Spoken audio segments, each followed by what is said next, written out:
Hello everyone, आप सभी का स्वागत है 10th क्लास के इस चैनल पे। मैं आपका साइंस फैकल्टी रवि पांडे आप सभी का स्वागत करता हूं। आशा है आप लोग स्वस्थ होंगे, मस्त होंगे। आज हम chapter number first 10th class के साइंस का पढ़ेंगे, जो केमिकल रिएक्शन है और केमिकल रिएक्शन और केमिकल इक्वेशन के बारे में हम पढ़ेंगे। तो हमारा जो चैप्टर है ये chemical equation and chemical reaction, इसको शुरू करने से पहले हमें कुछ बेसिक बातें समझनी होगी, क्योंकि हमें केमिकल रिएक्शंस को रटना नहीं है, उसको हमें समझना और बनाना आना चाहिए। तो हमें बनाना सीखना है, कैसे उसकी ओरिजिन हुई है उसके बारे में तुम्हें आप सभी लोगों को समझाता हूं। पहले तो हम लोग जो है पहले समझेंगे कि कहाँ से इसकी शुरुआत हुई है। तो सबसे पहले हमें ये जानना होगा कि जो चेंजेस क्या होते हैं। सबसे पहले हमें ये जानना होगा चेंजेस क्या होते हैं। परिवर्तन चेंजेस क्या होते हैं ये हमें समझना है। सबसे पहले हमें ये बात क्लियर होनी चाहिए कि चेंजेस क्या होते हैं, परिवर्तन क्या होता है, इसके बारे में हमें समझना है। वैसे तो परिवर्तन हमारे जीवन में बहुत अलग अलग तरीके से होते हैं, जैसे हम छोटे से बड़े हो जाते हैं वो अलग बात है, लेकिन साइंस में और जो हमारे जो मैटर के अंदर कैसे चेंजेस होते हैं, उन चेंजेस को हमें कैसे स्टडी करना है, कैसे समझना है, उन सभी के बारे में हम समझेंगे। तो जो चेंजेस होते हैं वो दो टाइप के होते हैं। एक होता है फिजिकल चेंज, एक होता है फिजिकल चेंज। एक फिजिकल चेंज होता है यानी कि भौतिक परिवर्तन, भौतिक परिवर्तन, भौतिक परिवर्तन। और दूसरा जो चेंज होता है वो होता है हमारा रासायनिक परिवर्तन यानी केमिकल चेंज। रासायनिक परिवर्तन यानी केमिकल चेंज, केमिकल चेंज यानी कि रासायनिक परिवर्तन, रासायनिक परिवर्तन। ठीक है, तो इनके बारे में थोड़ा हमें समझना है।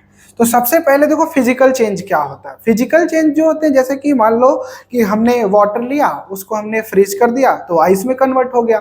फिर उसके बाद हम उसको बाहर निकाल के रखेंगे तो वो अपने आप फिर से वाटर में कन्वर्ट हो जाएगा। तो जो फिजिकल चेंज होते हैं वो रिवर्सिबल होते हैं, यानी भौतिक परिवर्तन कैसे होते हैं, वो अपनी अवस्था को पुनः प्राप्त कर लेते हैं, उसमें कोई नया पदार्थ नहीं बनता, मतलब न्यू सब्सटेंस नहीं फॉर्म होता है। तो इसमें पहली बात हमारी जो क्लियर होनी चाहिए वो है कि ये रिवर्सिबल होता है। ये हमारा क्या होता है, रिवर्सिबल, रिवर्सिबल यानी कि ये अपनी अवस्था को पुनः प्राप्त कर सकता है, अपनी अवस्था को ये पुनः प्राप्त कर सकता है। और दूसरा जो है कि इसमें कोई भी नया पदार्थ यानी no new substance is formed, यानी इसमें जो कोई भी नया पदार्थ नहीं बनेगा, no new substance is formed, no new substance is formed, यानी इसमें कोई नया पदार्थ नहीं बनेगा, कोई भी नया पदार्थ, कोई भी नया पदार्थ नहीं बनेगा, कोई भी नया पदार्थ नहीं बनेगा, कोई भी नया पदार्थ नहीं बनेगा। तो यानी फिजिकल चेंजेस ऐसे चेंजेस होते हैं जो रिवर्सिबल होते हैं। जैसे कि मान लो कैंडल है, कैंडल को जो है अगर हम जो कैंडल को बर्न करते हैं, जो कैंडल को बर्न करते हैं तो जो कैंडल है उसको दो तरह के जो चेंजेस को शो करता है, एक केमिकल को भी शो करता है और एक फिजिकल को भी शो करता है। क्योंकि जब हम कैंडल बर्न होती है तो कैंडल के जो वैक्स होता है वो धीरे धीरे पिघल के वो इसमें कन्वर्ट हो जाता है, वो हमारे एयर में मिल जाता है। तो वो कहने का ये सेंस है कि उसमें ये भी कह सकते हैं कि बाद में कुछ ट्रेसेस बचे रह जाते हैं, तो हम कह सकते हैं कि कहीं ना कहीं थोड़ा सा तो इसमें रिवर्सिबिलिटी की प्रॉपर्टी तो है, यानी उसको हम फिजिकल चेंज में भी काउंट करते हैं और केमिकल में। ठीक है, तो जो हमारा केमिकल चेंज होता है इसको समझना है। इसमें जो होता है कि ऑलवेज नया सब्सटेंस बनेगा, नया पदार्थ इसमें बनता है, always new substance is form. अच्छा, केमिकल चेंज जो होता है वो रिवर्सिबल नहीं होता, मतलब एक बार नया जो प्रोडक्ट बन गया, नया प्रोडक्ट बन गया तो हम दोबारा उसको वापस रिवर्स नहीं कर सकते हैं। तो जो केमिकल चेंज होता है वो कैसा होता है, इरिवर्सिबल होता है, इरिवर्सिबल, इरिवर्सिबल मतलब अपरिवर्तनीय बोल सकते हैं। इसको हम वापस पुनः उसी अवस्था में ला सकते हैं, इसको हम नहीं ला सकते हैं।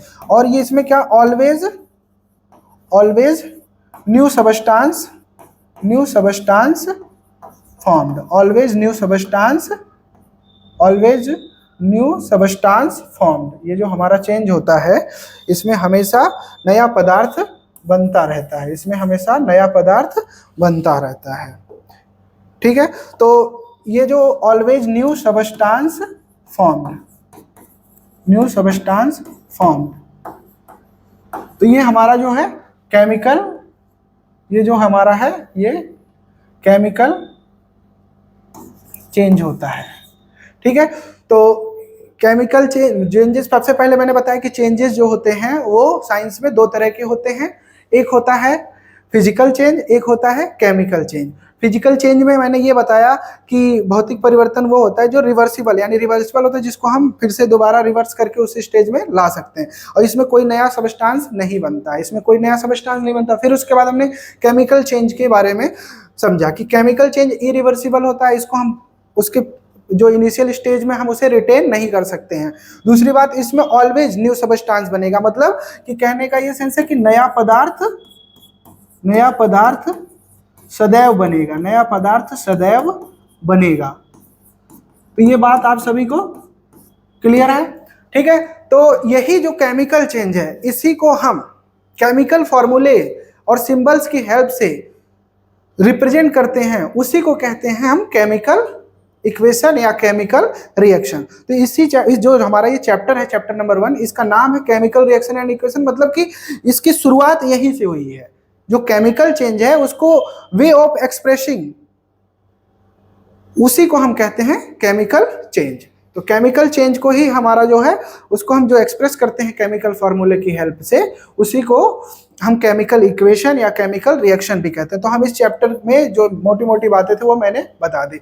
और हाँ, केमिकल रिएक्शन को समझने से पहले हमें कुछ केमिकल फॉर्मूले कैसे बनते हैं ये पता होना चाहिए। ऐसा नहीं कि मैं रिएक्शन बता रहा हूँ बस उसको एज इट इज बस देख लिया उसको रट लेना। सबसे पहले हमें पता होना चाहिए कि कैसे केमिकल जो फॉर्मूले बनते हैं। जैसे सपोज दैट अगर मान लो मैं बोल रहा हूँ कि जैसे मैंने लिया है कैल्शियम और ऑक्सीजन लिया, तो हमें ये पता होना चाहिए कैल्शियम ऑक्सीजन मिलकर कौन सा कंपाउंड बनाते हैं। तो हम वैलेंसी के बारे में पढ़े हैं प्रीवियस क्लासेस में, जो हमारी पिछली क्लासेस है उसमें हमने पढ़ा है कि 9th क्लास में हमने पढ़ा है कि वैलेंसी क्या होती है, यानी संयोजकता क्या होती है, मतलब या चार्ज कितना होता है, मेटल पे कितना चार्ज होता है, नॉन मेटल पे कितना चार्ज होता है। तो जो कैल्शियम है इस पे होता है +2 का चार्ज और इस पे होता है -2 का चार्ज। तो हमने ये पढ़ा है कि इसे क्रॉस कर देते हैं और हमारा क्या बन जाता है, कैल्शियम ऑक्साइड। क्योंकि देखो जब सेम सेम रहता है तो रेशियो में वो कट जाता है। तो ये हमें पता होना चाहिए कि जैसे कैल्शियम ऑक्साइड अगर रिएक्शन में बन रहा है तो कैल्शियम ऑक्साइड का यही फॉर्मूला होता है। ऐसे नहीं है कि हम कुछ भी मतलब अपने हिसाब से उसको रट ले रहे हैं, फिर हमें पता ही नहीं चल रहा कि कैसे फॉर्मूला बनाना, फिर कोई नई रिएक्शन आएगी उसी वे पे उसी के पार्ट में से, तो हम समझ नहीं पाएंगे। तो हमें जो है फॉर्मूला बनाना आना चाहिए। तो अब हम चैप्टर को शुरू करते हैं। अभी तक ये जो था कि कैसे चैप्टर के में क्या चीजें हमें बेसिक बातें पता होनी चाहिए, वो चीजें हमने सीखी है कि कैसे चेंजेस क्या होते हैं, वो कितने टाइप के होते हैं।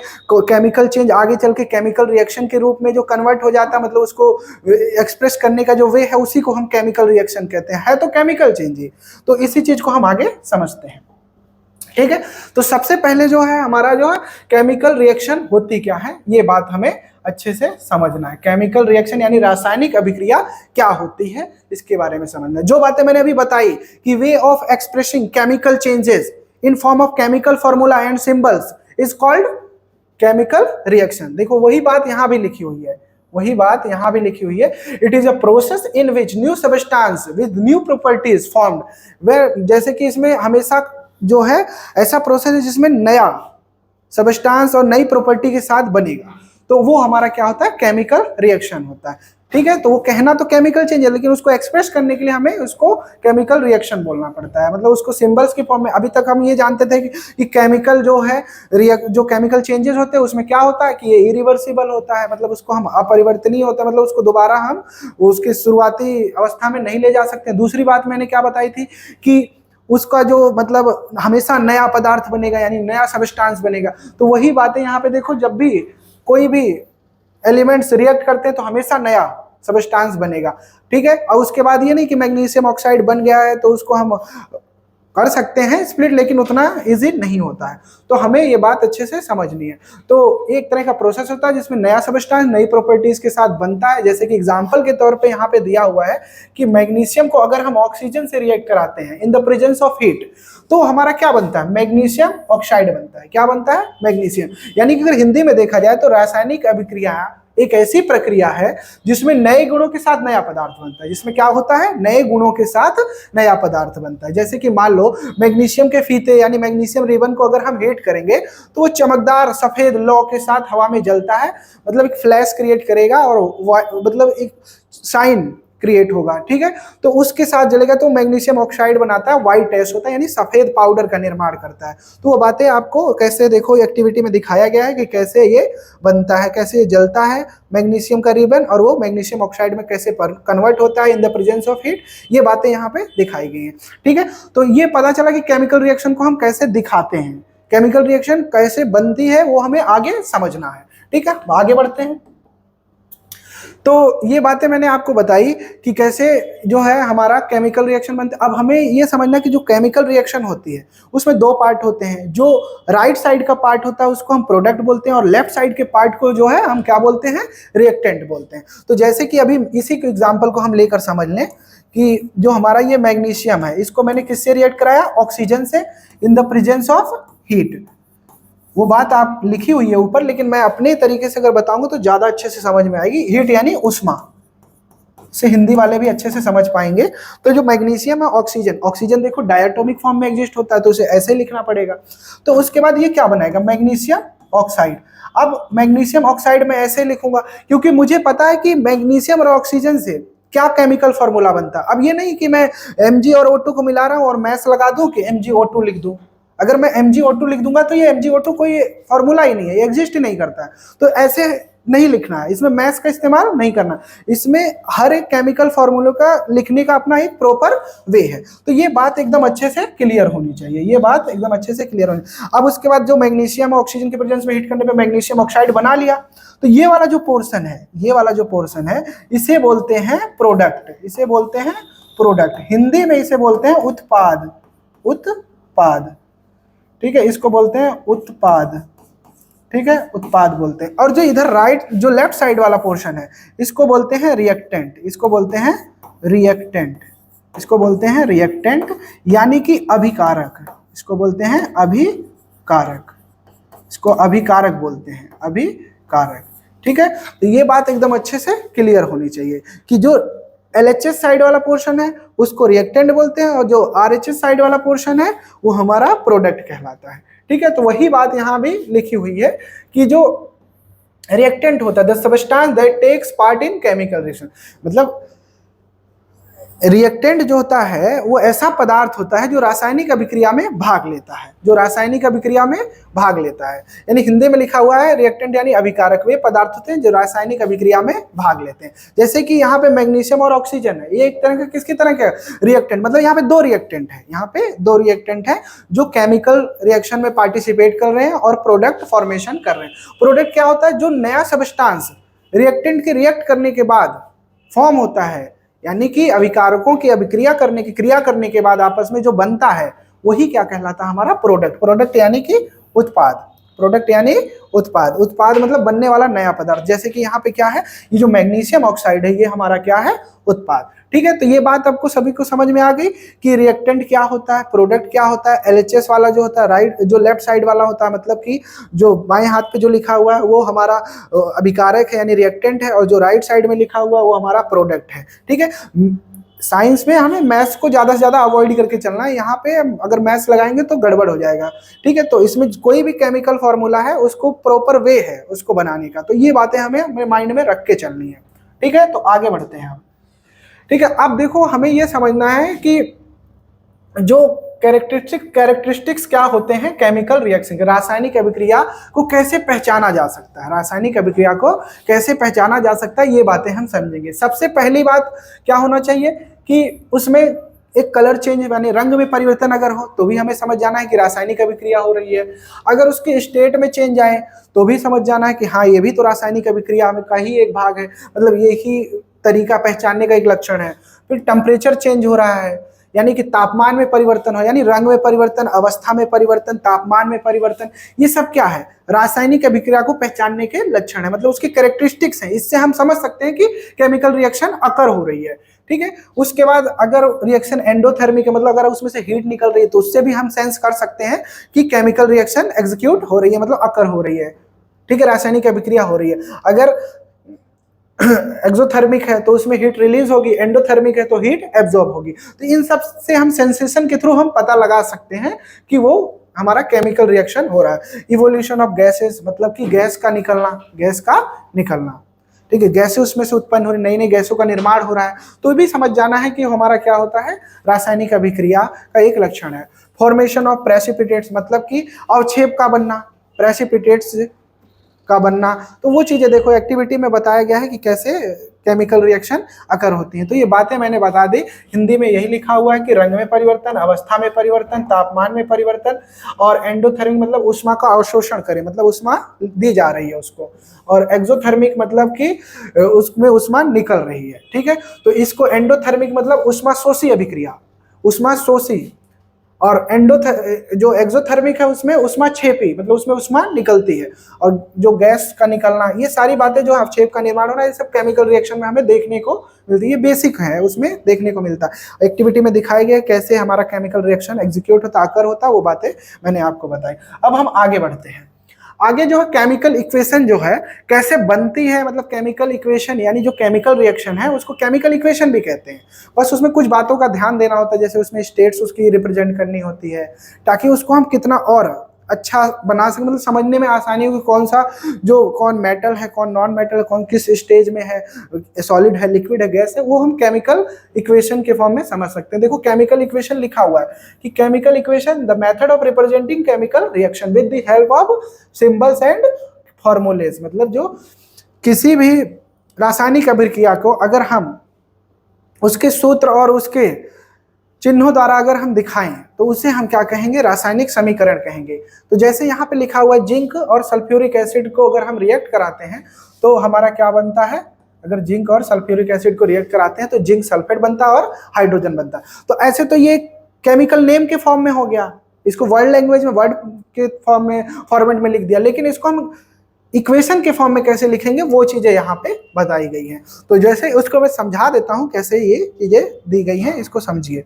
देखो तो जैसे ये दिया हुआ है यहाँ पे, जैसे ये जिंक है, और जिंक को अगर हम मतलब सल्फ्यूरिक एसिड H2SO4 से रिएक्ट कराएंगे तो जिंक सल्फेट बनाएंगे और साथ में हाइड्रोजन गैस निकलेगी। मतलब यहाँ पे एक बात क्लियर होनी चाहिए कि ये जो जिंक है, ये जो हमारा जिंक है वो एक तरह का क्या है, मेटल है। ये जिंक एक तरह का मेटल है, और मेटल है तो ये ऑब्वियस सी बात है सॉलिड स्टेट में होगा। और ये जो हमारा यहाँ पे H2SO4 है, ये एक तरह का एसिड है, एक तरह का क्या है, एसिड है। तो ये जो एसिड है वो हमारा बहुत ही, मतलब ये इसे किंग ऑफ एसिड भी बोलते हैं, मतलब ये जो अम्लों का राजा भी कहा जाता है। तो ये जो मेटल है यानी धातु, मेटल यानी धातु, ये जो धातु है इसको अगर हम अम्ल के साथ, एसिड यानी अम्ल के साथ जब अभिक्रिया कराएंगे, अम्ल के साथ अभिक्रिया कराएंगे तो यहाँ पे ये जो जिंक सल्फेट है, ये हमारा जिंक सल्फेट जी, यहाँ पे हमारा सॉल्ट है, ये एक तरह का क्या, सल्फेट के सॉल्ट है, एक तरह का सॉल्ट है। सॉल्ट यानी कि लवण, सॉल्ट यानी लवण या नमक भी बोलते हैं लेकिन साइंस की लैंग्वेज में हम। और यहाँ से देखो हाइड्रोजन गैस क्या हो रही है, निकल रही है, हाइड्रोजन गैस निकल रही है।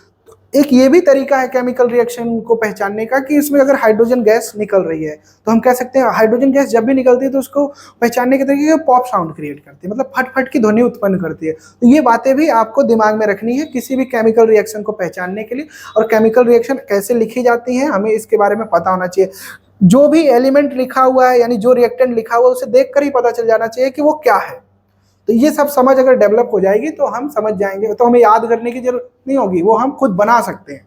तो हम आगे बढ़ते हैं, ठीक है। तो अब देखो केमिकल रिएक्शन जो है उसको हमें बैलेंस कैसे करना, जैसे केमिकल रिएक्शन जो है उसको बैलेंस कैसे करना है, ये बातें हमें सीखनी है। केमिकल रिएक्शन को बैलेंस कैसे करना, संतुलित करना। रासायनिक समीकरण यानी रासायनिक अभिक्रिया जो है हम लिख तो देते हैं, लेकिन हम देखते हैं कि इधर के एटम और उधर के एटम बराबर है कि नहीं, क्योंकि हमें बैलेंस करना होगा। कोई लाइफ में जो है चीजें अगर बैलेंस रहती है तो ज्यादा अच्छा रहता है, स्टेबल रहती है।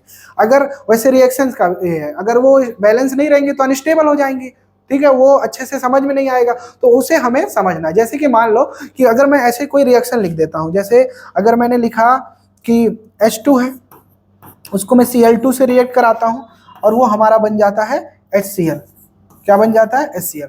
अब देखो ये लिख दे, यहाँ पे तो हाइड्रोजन 2 है, हाइड्रोजन के 2 एटम है, क्लोरीन के 2, लेकिन वहां पे तो क्या है, हाइड्रोजन का 1 है और क्लोरीन का भी 1 है, लेकिन तो ये रिएक्शन बैलेंस हुई नहीं। तो ये अनस्टेबल रिएक्शन है, मतलब इसको रिप्रेजेंट करने का सही तरीका नहीं है, तो इसे हमें बैलेंस करना जरूरी है। जैसे हमने देखा यहाँ पे 2 हाइड्रोजन है, तो यहाँ पे भी हमें 2 हाइड्रोजन लाना है, यहाँ ये भी देखा हमने कि 2 क्लोरीन है, तो हमें पता चल गया कि अगर हिट एंड ट्रायल मेथड लगाएंगे तो यहाँ 2 से मल्टीप्लाई कर देंगे तो ये बैलेंस हो जाए। देखो 2 हमारा जो राइट साइड है यानी कि प्रोडक्ट वाला, ये प्रोडक्ट वाला पोर्शन जो है ये हमारा प्रोडक्ट है, जो प्रोडक्ट में भी नंबर ऑफ एटम्स जो होंगे वो बराबर होने चाहिए, और इधर वाला जो है ये हमारा रिएक्टेंट है, जो ये रिएक्टेंट है, रिएक्टेंट में यानी कि अभिकारक में भी नंबर ऑफ एटम्स क्या होने चाहिए, बराबर होने चाहिए। ये बात एकदम अच्छे से आपको माइंड में रखनी है, ठीक है। अब यहाँ देखो 2 एटम है हाइड्रोजन के, यहाँ भी 2 एटम हो गए, यहाँ पे 2 क्लोरीन है यहाँ पे, तो ये केमिकल रिएक्शन क्या हो रही है, बैलेंस करने के वे है। तो सबसे बढ़िया मेथड है वो हिट एंड ट्रायल मेथड है, कि हमें गैस करना है कि कौन से ऐसे नंबर से मल्टीप्लाई करें कि रिएक्शन बैलेंस हो जाए।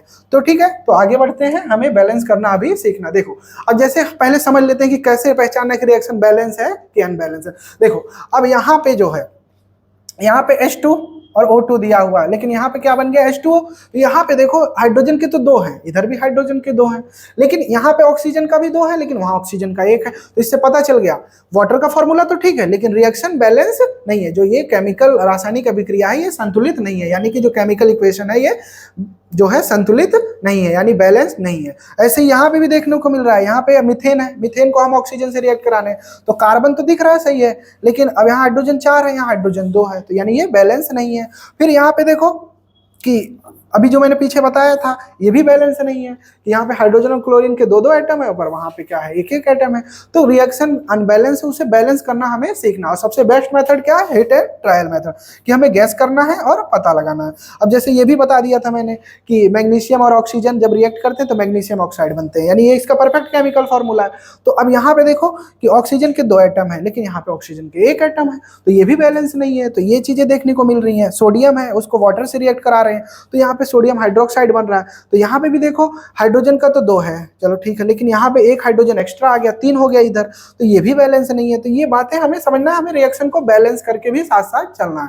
तो एक बार जब हम रिएक्शन लिखेंगे और धीरे धीरे बैलेंस करना सीख जाएंगे, तो गैस करना अच्छे से आना चाहिए कि कौन सा नंबर ऐसा यहाँ पे हम मल्टीप्लाई करें ताकि वो बैलेंस हो जाए। जैसे कि यहाँ पे देखो हाइड्रोजन 2 है, यहाँ पे ऑक्सीजन 2 है, तो यहाँ पे देखो हमने देखा कि यहाँ पे हाइड्रोजन 2 ठीक है, लेकिन ऑक्सीजन 1 है, तो यहाँ पे ऑक्सीजन 2 है, तो यहाँ पे हमने क्या किया, 2 से मल्टीप्लाई कर दिया, 2 से राइट साइड में मल्टीप्लाई किया, तो यहाँ पे 4 हाइड्रोजन हो गया और 2 ऑक्सीजन हो गया। यहाँ पे ऑक्सीजन तो बैलेंस हो गया, लेकिन यहाँ पे जो है हाइड्रोजन बैलेंस नहीं था, इधर भी 2 से मल्टीप्लाई कर दिया। अब ये रिएक्शन क्या हो गई, बैलेंस हो गई। तो ये बात क्लियर हो गई सभी को। अब देखो जैसे कि यहाँ पे हमारा मीथेन था यानी CH4, यहाँ पे कार्बन 1 है, हाइड्रोजन 4 है और ऑक्सीजन 2 है, तो यहाँ पे देखो कार्बन 1 है, ये बात तो सही है, ऑक्सीजन 2 है, ये भी ठीक है, लेकिन ऑक्सीजन तो 3 हो गया। तो इसको बैलेंस करने के लिए भी हमने क्या किया, इधर हमने हाइड्रोजन को मतलब जो वाटर है उसको 2 से मल्टीप्लाई कर दिया, और इधर ऑक्सीजन है इसको भी हमने क्या कर दिया 2 से। तो ये देखो 2 से इधर हमारा 4 ऑक्सीजन हो गया, तो इधर देखो 2 ऑक्सीजन इसके हो गए 2, यानी 4 हो गए।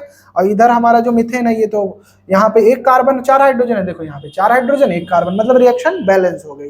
तो वैसे ही बात यहाँ पे भी बताई मैंने कि कैसे रिएक्शन बैलेंस हो रही है। तो ये सब बातें हमें अच्छे से क्लियर होनी चाहिए। देखो यहाँ पे 2 हाइड्रोजन है 2 क्लोरीन है, पर यहाँ पे क्या था, 1 हाइड्रोजन 1 क्लोरीन था, तो हमें पता चल गया अगर 2 से मल्टीप्लाई कर दे राइट साइड में तो ये बैलेंस हो जाएगा, तो ऐसे बैलेंस कर लिया। ऐसे सिमिलरली यहाँ पे भी देखो मैग्नीशियम 1 था, ऑक्सीजन 2 था, लेकिन यहाँ पे मैग्नीशियम ऑक्सीजन 1 हो गए, तो यहाँ पे भी हमने क्या किया 2 से मल्टीप्लाई कर दिया, और इधर भी 2 से मैग्नीशियम को मल्टीप्लाई कर दिया, तो यहाँ पे ये रिएक्शन देखो क्या हो गई, बैलेंस हो गई।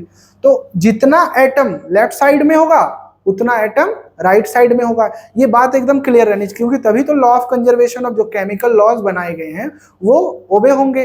बिना केमिकल लॉज को ओबे किए हम आगे रिएक्शन को कंटिन्यू नहीं कर सकते हैं, केमिस्ट्री को हम आगे नहीं समझ सकते हैं। तो केमिकल लॉ को भी हमें माइंड में रखना है, और हमें ये देखना कि उसका वायलेशन ना हो। अगर उसका उल्लंघन कर दिया तो फिर वो रिएक्शन अनस्टेबल है, मतलब वो अस्थिर हो जाएगी थोड़ी देर बाद, ठीक है। तो वैसे ही देखो जैसे सोडियम है, यहाँ पे सोडियम 1 था, और यहाँ पे देखो हाइड्रोजन कितने हैं 3 है, और यहाँ पे हाइड्रोजन 2 है, तो इधर भी हमने क्या किया, ऐसे नंबर से हमें सोच के मल्टीप्लाई करना है कि ये बैलेंस हो जाए। तो हमने देखा कि अगर मैं यहाँ 2 से मल्टीप्लाई कर देता हूँ तो ऑक्सीजन तो इधर 2 हो गया, लेकिन इधर भी 2 से करना पड़ गया हमें, और सोडियम को भी 2 से कर दिया। तो ये बैलेंस करने का सबसे बेस्ट तरीका है हिट एंड ट्रायल मेथड।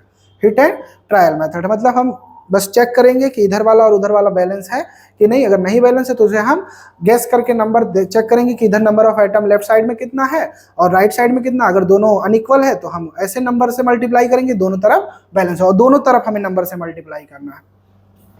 तो ये केमिकल रिएक्शन को बैलेंस करने के तरीके हो गए। तो जैसे कुछ एग्जांपल अगर मैं लिख के देखूं, देखो जैसे कि मान लो H2 है और इसको हमें O2 से रिएक्ट कराया, बैलेंस करना सीखो। अभी देखो हाइड्रोजन को ऑक्सीजन से रिएक्ट कराया तो हमारा वाटर बनता है। अब वाटर का फॉर्मूला ये होता है, अब ऐसे नहीं लिख सकते कि वाटर का फॉर्मूला ये होता है, ये दूसरा कंपाउंड बन जाएगा, ये इतनी आसानी से नहीं बनेगा। तो ये बात हमें क्लियर होनी चाहिए कि वाटर का फॉर्मूला जो है वो हमारा क्या होता है, H2O होता है। वो हमारा वाटर का जो फॉर्मूला होता है वो H2O होता है। यहाँ पे H2O बनेगा।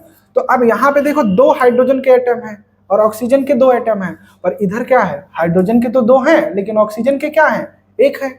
तो ये बात हमें ध्यान रखनी है कि दोनों तरफ नंबर ऑफ आइटम्स क्या होने चाहिए, सेम होने चाहिए। तो ऐसा कौन सा नंबर हम सोचें कि इधर मल्टीप्लाई करें या इधर मल्टीप्लाई करें तो बैलेंस हो जाए। तो अगर मान लो हम इधर 2 से मल्टीप्लाई कर देते हैं तो देखो 2 ऑक्सीजन 4 हाइड्रोजन हो गया, पर इधर हाइड्रोजन तो 2 ही है, तो इधर भी करना पड़ेगा। इधर हमने 2 से कर दिया, देखो ऑक्सीजन यहाँ पे 2 था, इधर 2 था, बात ठीक है।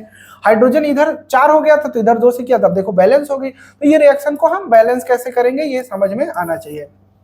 जैसे कि एक रिएक्शन और लिखता हूं, जैसे कार्बन और ऑक्सीजन है, कार्बन और ऑक्सीजन है, तो ये हमारा क्या बन गया। मान लो अगर देखो 2 तरह की रिएक्शन होती है, एक होता है कंप्लीट कंबशन जिसमें पूरा कंप्लीट होगा तो कार्बन डाइऑक्साइड बनेगा, जैसे ये है। तो ये अब ये नहीं कि जबरदस्ती हमें रिएक्शन बस देखना नहीं, आंख बंद करके बैलेंस करने लग जाना। अब यहाँ एक बार चेक भी कर लेना है कि भाई रिएक्शन कहीं ऑलरेडी बैलेंस तो नहीं है, उसको जबरदस्ती क्यों बैलेंस करें। अब देखो यहाँ पे कार्बन 1 है, ऑक्सीजन भी हमारा यहाँ 2 है, यहाँ पे देखो कार्बन 1 ऑक्सीजन 2, ये तो ऑलरेडी बैलेंस है। तो ऐसी रिएक्शन को हमें बैलेंस नहीं करना है कि सभी बैलेंस करते ही चलना है, बस जो बैलेंस है उसको भी बैलेंस कर रहे हैं, ऐसा नहीं करना है। तो अब देखो जैसे इसमें ये होता है कंप्लीट कंबशन है, इसमें क्या होता है कंबशन मतलब पूर्ण दहन होता है। कंप्लीट कंबशन में कार्बन डाइऑक्साइड बनती है, लेकिन अगर यही रिएक्शन ऐसे लिखी हो कार्बन प्लस ऑक्सीजन और इसमें हो इनकम्प्लीट कंबशन मतलब पूर्ण दहन नहीं हो, अपूर्ण दहन हो, तो इसमें हमारा क्या बन जाएगा, कार्बन जो है इसमें हमारा कार्बन मोनोऑक्साइड बनेगा, इसमें कार्बन मोनोऑक्साइड बना। अब देखो यहाँ पे इधर तो कार्बन 1 है, कार्बन तो ठीक है, लेकिन इधर ऑक्सीजन कितना है, इधर ऑक्सीजन 2 है, 2 एटम ऑक्सीजन के, लेकिन इधर 1। तो हमें इसको क्या करना होगा, बैलेंस करना होगा। तो हम इधर क्या करेंगे, 2 से मल्टीप्लाई करते हैं।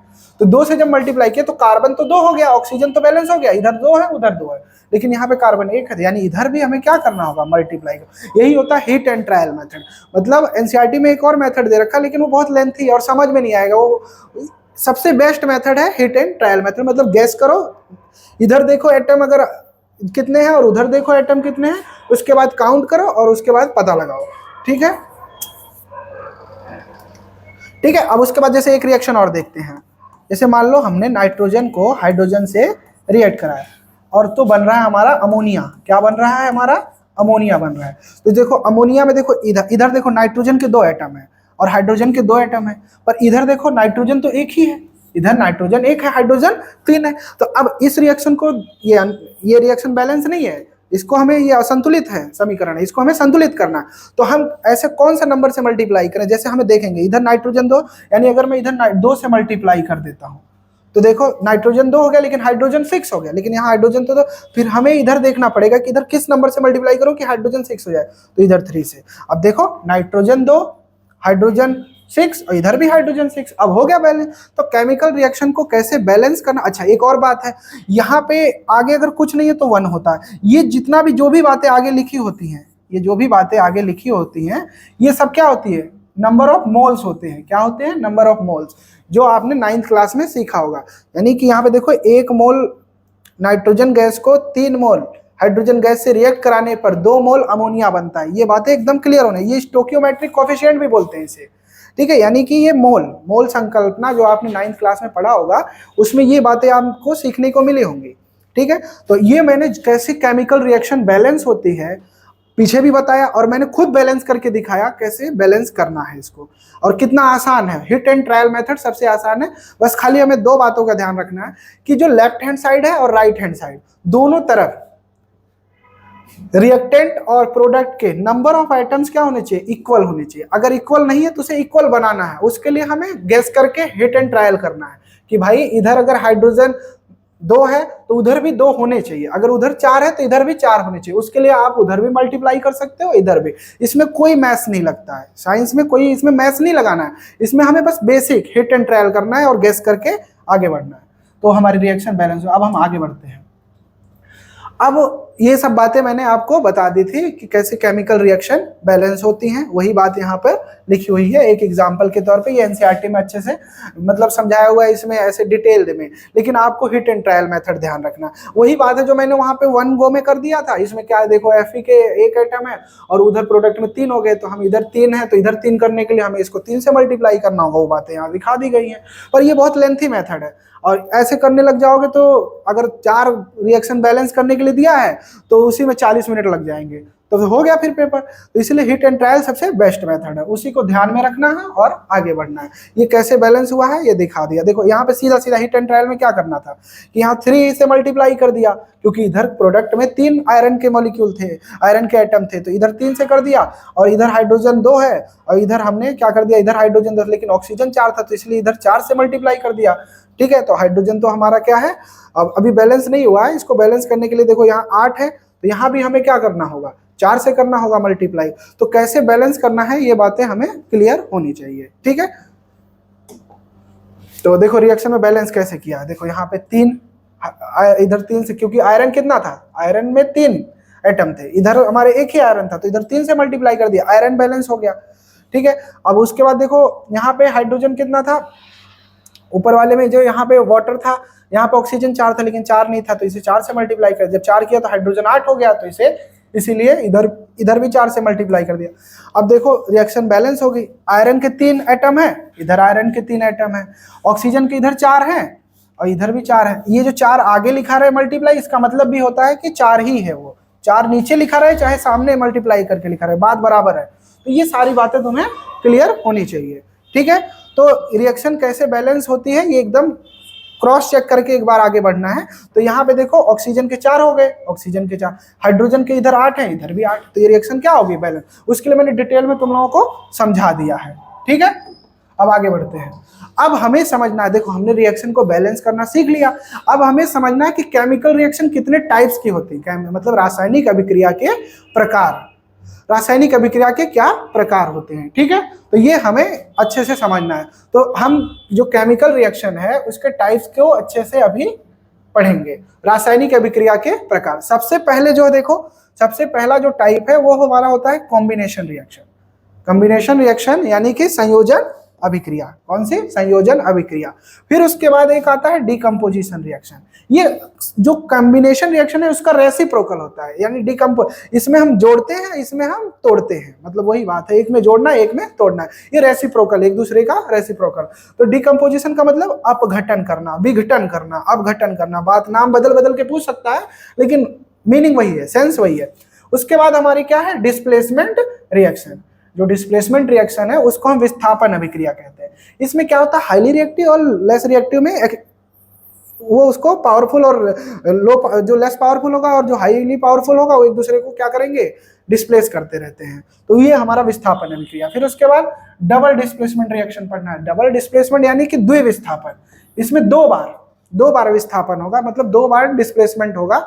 इसमें आयंस का एक्सचेंज होता है, मतलब एक रिएक्टेंट का 2 रिएक्टेंट दिए हुए, उनका आयन है, एक का आयन दूसरे के पास चला जाएगा, दूसरे का पहले वाले के पास चला जाएगा। ये सारी चीजें हमें देखने को मिलेंगी। और उसके बाद ऑक्सीडेशन रिडक्शन रिएक्शन, इनको कंबाइन करके हम रिडॉक्स भी बोलते हैं। क्या बोलते हैं, रिडॉक्स। तो यानी उसे हिंदी में बोलते हैं ऑक्सीकरण और अपचयन उपचयन अभिक्रियाएं। ठीक है, या उपचयन या अपचयन अभिक्रियाएं बोलते हैं। तो इन सभी के बारे में अभी हम लोग डिस्कस करेंगे। ठीक है, तो शुरू करते हैं एक एक करके, बारी बारी से रिएक्शंस को आगे पढ़ते हैं। सबसे पहला जो है वो हमारा क्या है, कॉम्बिनेशन रिएक्शन।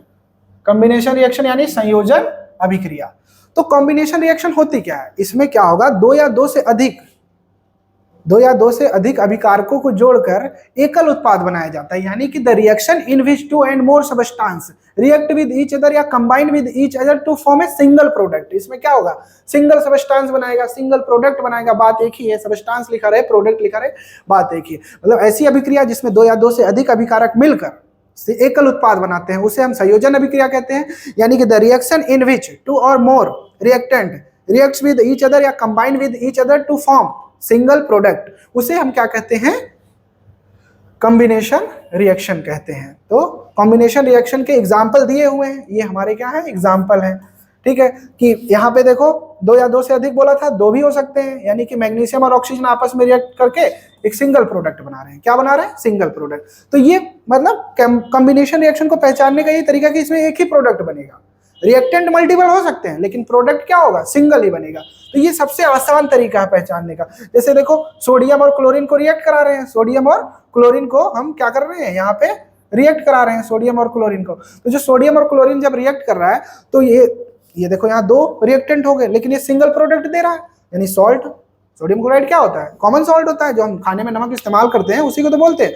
अब देखो कैसे रिएक्शन होती है, एक्टिविटी में आपको दिखाया गया।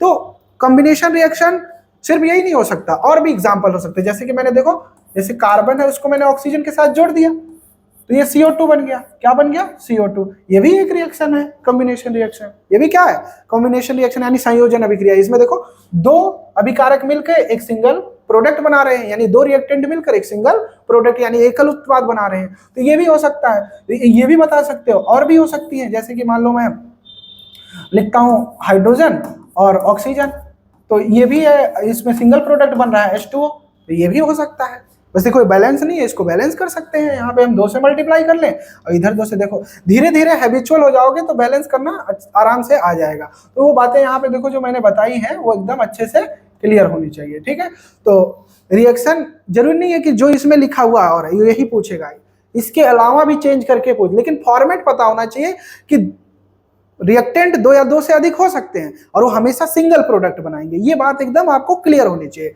तो कॉम्बिनेशन रिएक्शन सभी को समझ में आ गई, इसी को माइंड में रख के इसको पढ़ना है।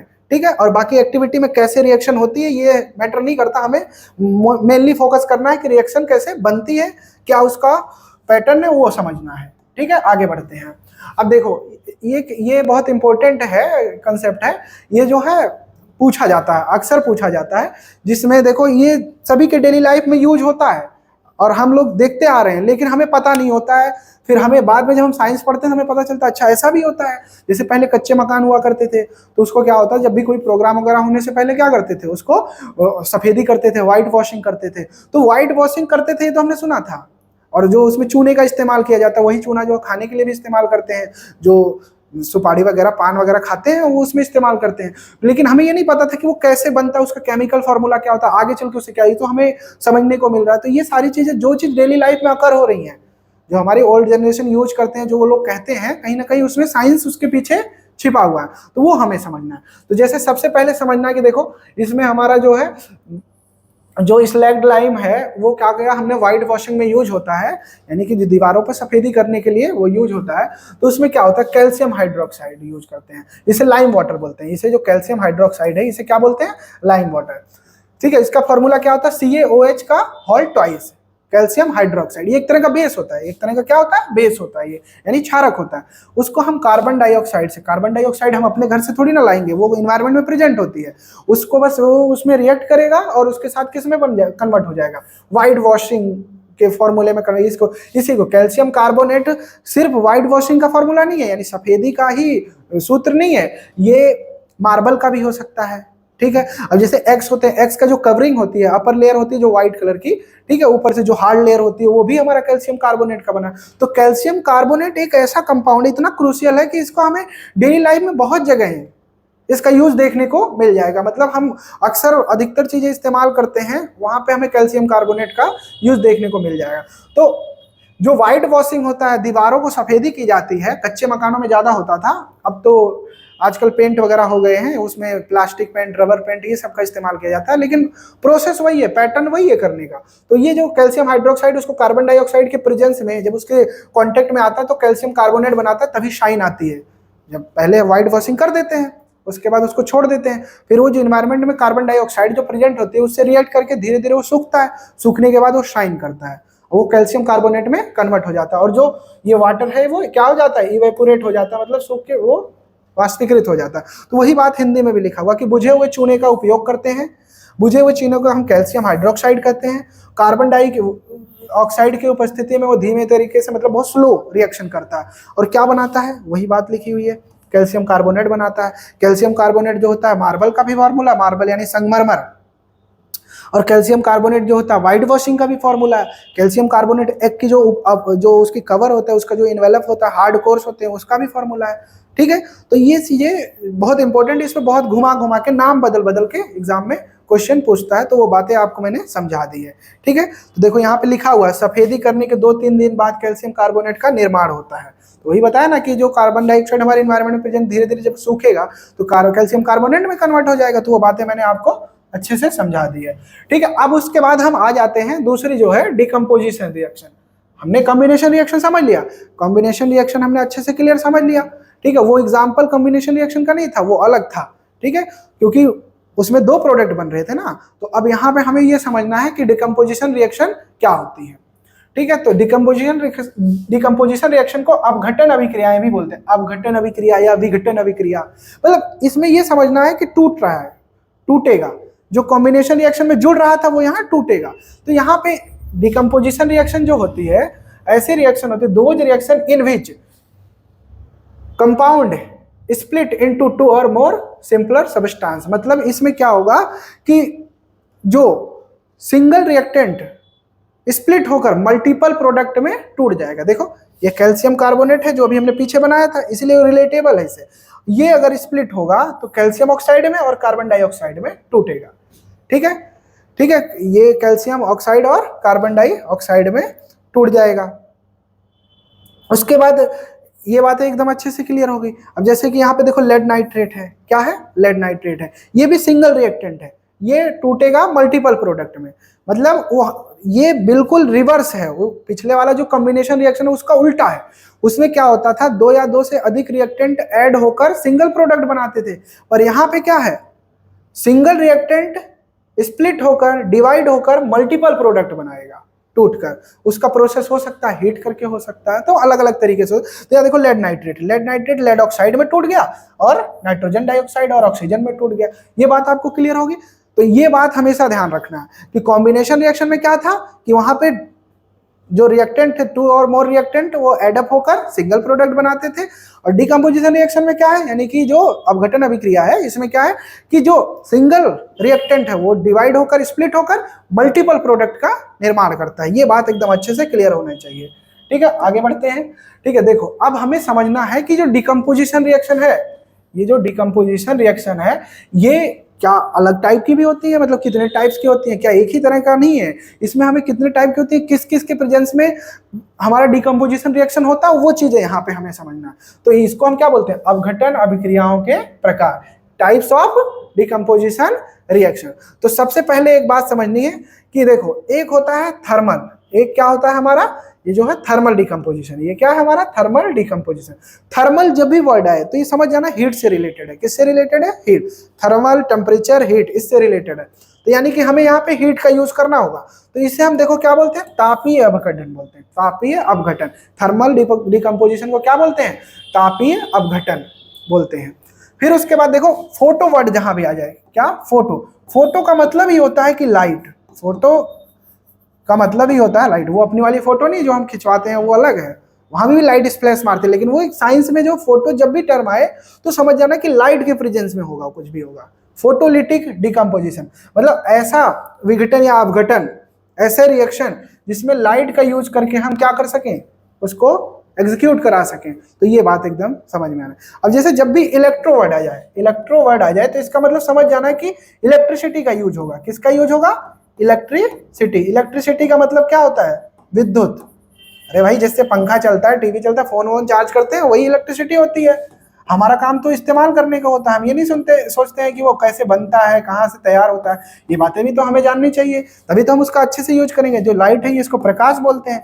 प्रकाश में क्या इस्तेमाल, आज के बताओ, सन क्या है, सनलाइट क्या है, सबसे रिच सोर्स है। तो ये बातें यहाँ से ये जो है डिकम्पोजिशन रिएक्शन 3 टाइप, एक तो हीट के प्रेजेंस में करेंगे, दूसरा हम लाइट के प्रेजेंस में करेंगे, तीसरा हम इलेक्ट्रिसिटी के प्रेजेंस में करेंगे। तो ये डिकम्पोजिशन रिएक्शन 3 टाइप की, यानी अपघटन अभिक्रिया 3 प्रकार की होती है। तापीय अपघटन अभिक्रिया, प्रकाश अपघटन अभिक्रिया और विद्युत अपघटन अभिक्रिया। यानी इंग्लिश में बोलेंगे तो इसे thermal decomposition reaction, photolytic decomposition reaction और इलेक्ट्रोलिटिक डिकम्पोजिशन रिएक्शन। अब एक एक करके सबको समझते हैं। देखो अब यहाँ पे एक्टिविटी दिखाई गई है कैसे होता है, बस हमें देखना है एक्टिविटी को। बाकी हमें मेन फोकस क्या करना है, चैप्टर का नाम केमिकल रिएक्शन, तो हमें केमिकल रिएक्शन को माइंड में रखना है। तो देखो थर्मल डिकम्पोजिशन में, थर्मल जो डिकम्पोजिशन है इसमें हमारा कैल्शियम कार्बोनेट को हमने क्या कर दिया, हीट, हीट यानी उष्मा देना, हीट यानी उष्मा देना, हमने इसको उष्मा दिया तो कैल्शियम ऑक्साइड बना और कार्बन डाइऑक्साइड बना। तो यहाँ पे कैल्शियम कार्बोनेट क्या है, सिंगल रिएक्टेंट है और वो स्प्लिट होकर हीट के प्रेजेंस में किस में टूट रहा है, मल्टीपल प्रोडक्ट में। तो ये हमारा क्या है, थर्मल डिकम्पोजिशन रिएक्शन है, ठीक है, यानी हीट के प्रेजेंस में होगी, किसके प्रेजेंस में होगी, हीट के। फिर उसके बाद आगे बढ़ते हैं, अगला टाइप जो है, अगला जो है हमारा photolytic, photolytic decomposition reaction. Photolytic decomposition reaction जो होती है इसमें हमारा क्या है, इसमें एजीसीएल यानी कि सिल्वर क्लोराइड, सिल्वर क्लोराइड है यानी कि, ठीक है, सिल्वर यानी चांदी जिसे बोलते हैं, जिसे चांदी की ज्वेलरी बनती है ना वही सिल्वर होता है। तो सिल्वर क्लोराइड जो होता है उसको हम अगर लाइट के प्रेजेंस में रिएक्ट कराएंगे, लाइट पड़ेगी तो एक तरह से लाइट एनर्जी हीट में कन्वर्ट होगी, तो लाइट के प्रेजेंस में किसमें टूटेगा, सिल्वर और क्लोरीन में स्प्लिट हो जाएगा। देखो यहाँ भी क्या है, सिंगल प्रोडक्ट, सिंगल रिएक्टेंट है, सिंगल रिएक्टेंट टूट रहा है कितने में, मल्टीपल प्रोडक्ट, ठीक है। तो कॉम्बिनेशन रिएक्शन में क्या था कि मल्टीपल रिएक्टेंट था और सिंगल प्रोडक्ट बनाता था, ये उसका एकदम रिवर्स है, एकदम रिवर्स है। तो यहाँ देखो सनलाइट के प्रेजेंस, देखो एक्टिविटी में दिखा गया सनलाइट के प्रेजेंस में कैसे सिल्वर क्लोराइड जो होता है वो सिल्वर में कन्वर्ट हो जाता है और क्लोरीन गैस निकल जाती है। ये सब कुछ देखो, सूर्य का प्रकाश, चाइना डिश, चाइना डिश में रखा हुआ है, चाइना से नहीं आई है डिश, चाइना डिश इसका नाम है, ठीक है, एक तरह की कटोरी होती है, ठीक है। अब उसके बाद हम आते हैं अगला जो है, अगला जो हमारा इलेक्ट्रिक यानी इलेक्ट्रोलिटिक डिकम्पोजिशन रिएक्शन, विद्युत अपघटन अभिक्रिया। अब इसमें देखो विद्युत अपघटन, जो सॉल्ट है, सॉल्ट का सॉल्यूशन ले लिया हमने और उसको इलेक्ट्रिसिटी के प्रेजेंस में यानी विद्युत के उपस्थिति में, विद्युत की उपस्थिति में हमने क्या करवा दिया, इसको रिएक्ट कराया। तो इसमें क्या हो गया, जो NaCl सिंगल रिएक्टेंट है ये टूट गया किसमें, मल्टीपल प्रोडक्ट में टूट गया। ये किसमें टूट गया, मल्टीपल प्रोडक्ट में टूट गया। तो ये बातें एकदम अच्छे से पता होनी चाहिए आप लोगों को, ये बात एकदम अच्छे से क्लियर होनी चाहिए, ठीक है। और उसका एक्टिविटी में दिखाया गया कि कैसे, देखो यहाँ इलेक्ट्रिसिटी इसको दे रहे हैं और ये हमारा NaCl का सॉल्यूशन है, ये स्प्लिट होकर किसमें, सोडियम, यहाँ पे देखो ये सोडियम है ये आयंस में, यहाँ प्लस आयन और यहाँ माइनस, यानी कि क्लोराइड आयन और सोडियम जो है वो कैटायन है, मतलब मेटल्स हमेशा कैटायन फॉर्म करते हैं स्प्लिट होने के बाद, और जो क्लोरीन एक नॉन मेटल है तो वो एनायन फॉर्म करता है। तो ये बातें हमें आगे क्लासेस में पढ़ने को मिलेगा, लेकिन हमें पता चल गया कि यहाँ इलेक्ट्रिसिटी से हम क्या करा रहे हैं, डिकम्पोजिशन करा रहे हैं, तोड़ रहे हैं, ठीक है, स्प्लिट कर रहे हैं। यहाँ पे भी देखो सिंगल रिएक्टेंट है, मल्टीपल प्रोडक्ट में टूट रहा है, ठीक है। अब आगे बढ़ते हैं। अब देखो हमने दो रिएक्शन पढ़ ली, दो रिएक्शन हमने समझ ली। पहली कौन सी, कॉम्बिनेशन रिएक्शन यानी संयोजन अभिक्रिया, दूसरी कौन सी हमने समझी, अपघटन अभिक्रिया यानी डिकम्पोजिशन रिएक्शन। ये बात एकदम अच्छे से क्लियर होगी। अब हमारी जो तीसरी रिएक्शन है वो क्या है, वो हमारी है डिस्प्लेसमेंट रिएक्शन यानी विस्थापन अभिक्रिया। मतलब इसमें विस्थापन से मतलब किसी को डिस्प्लेस करना, रिप्लेस करना है, तो यहाँ पर रिप्लेस होगा, यहाँ पे रिप्लेस होगा। तो डिस्प्लेसमेंट रिएक्शन जो होती है, those reaction in which one element takes place, मतलब दूसरे वन एलिमेंट रिप्लेस, यहाँ टेक्स प्लेस की जगह रिप्लेस भी बोल सकते हैं, replace another element in a given chemical compound is known as displacement. मतलब कि कह सकते हैं जो डिस्प्लेसमेंट रिएक्शन होती है यानी जो हमारी विस्थापन अभिक्रिया है, इसमें एक बात ध्यान रखनी, इसमें क्या है कि एक लेस पावरफुल होगा, एक हाईली पावरफुल होगा, मतलब एक अधिक अभिक्रियाशील होगा, हाईली रिएक्टिव होगा, और एक लो रिएक्टिव यानी लेस रिएक्टिव होगा। तो जो हाईली रिएक्टिव और लेस रिएक्टिव को क्या कर देगा, डिस्प्लेस कर देगा। तो वही बात देखो यहाँ पे भी देखने को मिल रही है। यहाँ पे देखो कॉपर सल्फेट है और ये जिंक है, ये यहाँ पे भी देखो जिंक सल्फेट बन जा रहा है और यहाँ कॉपर साइड हो जा रहा है। यहाँ पे हमारा क्या है, सिल्वर नाइट्रेट है, यहाँ कॉपर है, यहाँ पे हमारा देखो कॉपर नाइट्रेट बन गया। तो ये कैसे होता है, इसकी एक रिएक्टिविटी सीरीज होती है, उसके आधार पे इसको क्या करते हैं, बनाया जाता है। जैसे मैं आपको बना के दिखाता हूँ, देखो जैसे मान लो मैंने देखो इसमें जिंक ले लिया और जिंक को हमने क्या कर दिया, कॉपर सल्फेट से रिएक्ट कराया। तो जब देखो यहाँ वही चीज लिखा हुआ जिंक, अब देखो जिंक जो है वो हाईली पावरफुल है, जिंक क्या है, हाईली पावरफुल है, ये हाईली पावरफुल है, ये क्या है, जिंक हाई रिएक्टिव है, हाई रिएक्टिव है, मतलब अधिक अभिक्रियाशील है। और जो कॉपर है, ये कॉपर जो है ये क्या है, लो रिएक्टिव है, ये क्या है, लो रिएक्टिव है, कॉपर लो रिएक्टिव है, मतलब कम अभिक्रियाशील है। तो भाई देखो, ज्यादा ताकतवर आदमी जो कमजोर को हमेशा भगा देगा, तो इसमें जिंक क्या करेगा, कॉपर सल्फेट से बोलेगा भाई कॉपर तुम हटो यहाँ से, मैं आप जिंक के साथ जिंक सल्फेट को अपने साथ ले आऊंगा, तो क्या बनेगा, जिंक सल्फेट बनेगा। और इसमें देखो कॉपर सल्फेट का अलग कलर होता है, जैसे जिंक उसके साथ सल्फेट बनाएगा तो उसका अलग। देखो अब इधर कॉपर बेचारा अकेले में पड़ा हुआ है, ठीक है। तो यही होता है कि जो पावरफुल होता है वो वीक को हमेशा साइड कर देता है, उसको भगा देता है। तो यहाँ पे जो जिंक है, ऐसे समझने में आसानी है कि जिंक जो है हाईली रिएक्टिव मेटल है। दोनों मेटल है लेकिन पावरफुल कौन सा है, जिंक ज्यादा पावरफुल है, कॉपर कम है। तो हाईली पावरफुल लो पावरफुल को डिस्प्लेस कर दिया, तो यहाँ पे क्या बन गया, जिंक सल्फेट बन गया, और कॉपर बेचारा एक साइड पड़ा रह गया, ठीक है। तो वही बात ऐसे सेम जो है ये रिएक्शन जो है हमने दूसरी वाली जो है, देखो दूसरा क्या है, सिल्वर नाइट्रेट है। दूसरा क्या है, सिल्वर नाइट्रेट है, AgNO3। रिएक्शन को आगे पीछे लिख सकते हैं, उससे कोई फर्क नहीं पड़ेगा, लेकिन मोस्ट लिखने का सेंस क्या होता है, सीधा होता है। जैसे कि यहाँ पे देखो ऐसे लिखा हुआ, मैं इसको सीधा करके लिख देता हूँ, इसको हम सीधा करके लिख देते हैं। जैसे कि हमने क्या ले लिया, कॉपर ले लिया, और साथ में हमने AgNO3 ले लिया, AgNO3 सिल्वर नाइट्रेट। अब हमने क्या किया, हम अब यहाँ पे देखो रिएक्टिविटी सीरीज हमें याद रखनी पड़ेगी, तभी हमें पता चलेगा कौन सा हाईली पावरफुल है यानी हाई रिएक्टिव, और कौन सा लो रिएक्टिव है। तो कहने का मतलब देखो ये हमारा कॉपर है, कॉपर देखो जिंक से तो कम अभिक्रियाशील है, मतलब जिंक से कम रिएक्टिव है, लेकिन सिल्वर के मुकाबले ये जो है कॉपर हाई रिएक्टिव है। ये क्या हो गया सिल्वर के केस में। ये नहीं कि अभी आप लोग सोचोगे कि भैया अभी आपने इसमें बताया कि देखो ये लो रिएक्टिव है, ये हाई है, तो यहाँ पे ये हाई कैसे हो गया, ऐसा नहीं है। कॉपर और हम सिल्वर की तुलना कर रहे हैं, तो इसमें जो ये हाई रिएक्टिव है, ये क्या है, हाई रिएक्टिव है, ये हमारा हाई रिएक्टिव है। तो जब ये हाई रिएक्टिव है यानी अधिक अभिक्रियाशील है, ये क्या कर देगा, सिल्वर को डिस्प्लेस कर देगा। और जब सिल्वर को डिस्प्लेस करेगा तो ये क्या बनाएगा, कॉपर नाइट्रेट बनाएगा। अब जैसे कॉपर नाइट्रेट का जो फॉर्मूला होता है वो हमारा ये होता है कि कॉपर पे क्या होता है, +2 चार्ज होता है, कॉपर पे क्या होता है, +2 चार्ज होता है।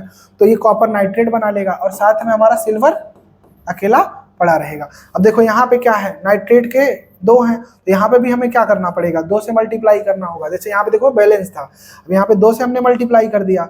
अब देखो 2 से मल्टीप्लाई, नाइट्रेट तो हो गए, नाइट्रेट के डबल हो गया, लेकिन कॉपर डबल नहीं है, तो यहाँ भी 2 से मल्टीप्लाई करना पड़ेगा। अब देखो 2 सिल्वर, यहाँ पे भी 1 सिल्वर है, यहाँ भी 2 से मल्टीप्लाई करना पड़ेगा। अब यहाँ पे देखो हमारा जो कॉपर है, या नहीं इसमें हमें जो है, इसमें जो है कॉपर को वैसे ही रहने देना है, हमें सिर्फ यहीं पे मल्टीप्लाई करना है। कॉपर तो सेम है, इधर भी कॉपर 1 है, इधर भी कॉपर 1 है, तो बैलेंस भी कर सकते हैं साथ साथ हिट एंड ट्रायल मेथड से। थोड़ा एक दो बार दिक्कत आएगी, लेकिन उसके बाद क्लियर हो जाए। देखो यहाँ पे 2 सिल्वर है, यहाँ पे 2 सिल्वर है, यहाँ पे 2 नाइट्रेट बन रहे हैं, यहाँ पे 2 आगे लिखा रहे चाहे इसको नीचे लिखा रहे, बात एक ही है। तो ये देखो यहाँ पे हाई रिएक्टिव है, और ये क्या है, लो रिएक्टिव है। ये लो रिएक्टिव मतलब कम अभिक्रियाशील।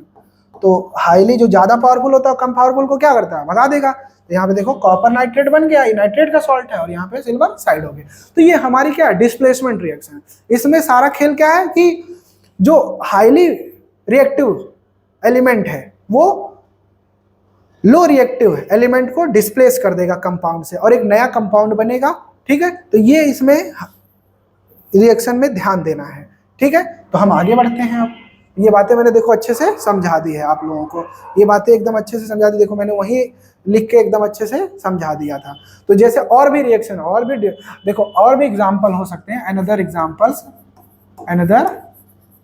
एग्जांपल्स और भी कुछ एग्जांपल हो सकते हैं, उसको भी समझ सकते हो। देखो या मैं इधर, चलो एग्जांपल तो मैंने वहां समझा दिया था, यहाँ पे मैं आप लोगों को क्या करता हूँ, यहाँ पे मैं रिएक्टिविटी सीरीज बता देता हूँ। पहले रिएक्टिविटी जो है, ठीक है, यहाँ पे हम आप लोगों को रिएक्टिविटी सीरीज बताते हैं। रिएक्टिविटी सीरीज मतलब कि अभिक्रियाशीलता की जो पैटर्न है, सीरीज है, जो उसकी श्रेणी है, रिएक्टिविटी सीरीज यानी क्रियात्मक श्रेणी। जो ये क्रियात्मक श्रेणी है, ये जो क्रियात्मक श्रेणी है, ये आप लोगों को अच्छे से समझनी है। देखो सबसे पहले देखो ऊपर जो होते हैं हाईली रिएक्टिव मेटल होते हैं। मेटल में कौन कौन से आ गए, जैसे कि मैं लिख देता हूँ। देखो पोटेशियम हो गया, सोडियम हो गया। देखो कुछ इसमें से मिसिंग, सारा लिखवाना पॉसिबल नहीं है क्योंकि वो सारा याद भी नहीं कर पाओगे। जैसे पोटेशियम हो गया हमारा, सोडियम हो गया, फिर हमारा मैग्नीशियम हो गया, ठीक है, लिथियम भी होता है, मतलब ये भी हो गया। फिर उसके बाद मैग्नीशियम के बाद हमारा क्या हो गया, जो है एल्यूमिनियम हो गया, ठीक है, ये भी होता है। जिंक हो गया, ठीक है। फिर उसके बाद हमारा क्या हो गया, आयरन हो गया, ठीक है। उसके बाद हमारा जो हो गया लेड हो गया, ठीक है। फिर उसके बाद हमारा कॉपर हो गया, और इसमें हाइड्रोजन भी आ जाता है, हाइड्रोजन भी आ जाता है। उसके नीचे हमारा जो भी बताया था, सिल्वर हो गया, गोल्ड हो गया, प्लेटिनम हो गया, और मरकरी हो गया, मरकरी हो गया, प्लेटिनम हो गया। मतलब ये सब क्या है, देखो ऊपर वाले जो हैं हाई रिएक्टिव हैं, ऊपर वाले जो हैं वो हाई रिएक्टिव हैं, यानी इधर वाले जो हैं, टॉप वाले जो इतने भी हैं, अगर ये ऊपर की तरफ अगर एरो लगा रहा हूं तो यहाँ पे ये क्या है, हाईली रिएक्टिव है, हाईली रिएक्टिव, अधिक अभिक्रियाशील, हाईली रिएक्टिव यानी कि अधिक अभिक्रियाशील, अधिक अभिक्रियाशील, अधिक अभिक्रियाशील, अधिक अभिक्रियाशील, हाईली रिएक्टिव, अधिक अभिक्रियाशील, ठीक है। तो हाईली रिएक्टिव है, ऊपर की तरफ जाएंगे। अगर यही जो है नीचे की तरफ आएंगे जो है, तो नीचे की तरफ क्या होता है, यहाँ पे लो रिएक्टिव हो जाएंगे, लो या less reactive, low reactive, low reactive, low reactive मतलब कम अभिक्रियाशील, कम अभिक्रियाशील लिखा रहे या क्रियाशील लिखा रहे, उसमें कंफ्यूज नहीं होना है, बात एक ही है, कम अभिक्रियाशील। हिंदी वाले भी अच्छे से समझ जाएं इसलिए मैं लिख देता हूं। तो ऑर्डर में ज्यादा ध्यान नहीं देना, पर यह ध्यान देना कि देखो जैसे अभी मैंने तुम लोगों को बताया कि जो जिंक था, जिंक और कॉपर की रिएक्शन करके दिखाई थी, तो जिंक देखो क्या ऊपर है, ऊपर है तो ज्यादा पावरफुल है, कॉपर नीचे है लो पावरफुल है, ठीक है। ऐसे किसी भी, जैसे देखो जिंक आयरन के साथ भी, जैसे जिंक का हम आयरन सल्फेट के साथ अगर रिएक्ट कराएंगे तो आयरन को भी डिस्प्लेस कर देगा क्योंकि उससे नीचे है। तो रिएक्टिविटी सीरीज में जो जिससे नीचे होगा वो उसको क्या कर देगा, डिस्प्लेस कर देगा। जैसे देखो कॉपर है, अब मैं अगर कॉपर की रिएक्शन करके दिखाऊं, जैसे एक एग्जांपल में लिखूं कॉपर, तो जो कॉपर है, कॉपर को अगर मैं HCl से रिएक्ट कराऊंगा तो HCl जो है इससे अगर रिएक्ट कराऊंगा कॉपर को, तो HCl से तो इसकी रिएक्शन होगी नहीं क्योंकि हाइड्रो जो, हाँ इसमें थोड़ा सा मिसिंग हो गया, एक बार थोड़ा ध्यान दे देते हैं, रुको एक बात मैं बता देता हूँ। जो ये हमारा यहाँ पे थोड़ा सा इसमें जो हाइड्रोजन है, जो हाइड्रोजन है वो ऊपर आ जाता है, हाइड्रोजन ऊपर आ जाता है और कॉपर नीचे आता है, कॉपर नीचे आता है। हाँ अब देखो अब सही है।